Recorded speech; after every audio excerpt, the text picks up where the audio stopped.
অনেক দিন ধরে বলেছিলাম আসতে, অনেক দিন ধরে বলেছিলাম, এই যে আজকে এসে উপস্থিত হয়েছে, সাথে ম্যাডামও আছে আজকে বোনাস।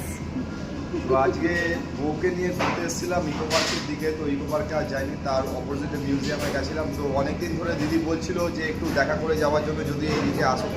তো আজকে এই দিক দিয়ে যাচ্ছিলাম, তাই দিদিকে ফোন করলাম যে দিদি তোমার স্টোরটা কোথায়। তো বললো এই জায়গা। তো আসলাম, এসে স্টোরে আমরা পিৎজা খেলাম, তারপরে বউকেও সাথে নিয়ে এসেছি।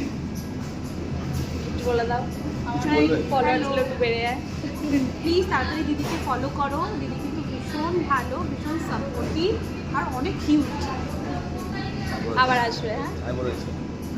আর এর আগেও আমি দিদিকে নিয়ে একটা প্রমোট ভিডিও করেছিলাম, অনেকে ফলো করেছে। আগেও আমি তোমাদেরকে বলছি যে যদি তোমরা আমাকে ভালোবেসে থাকো তাহলে আরেকবার একটুখানি সাপোর্ট করে দিও, একটুখানি ফলো করে দিও, একটুখানি পাশে থেকো। ঠিক আছে, চলো বাই।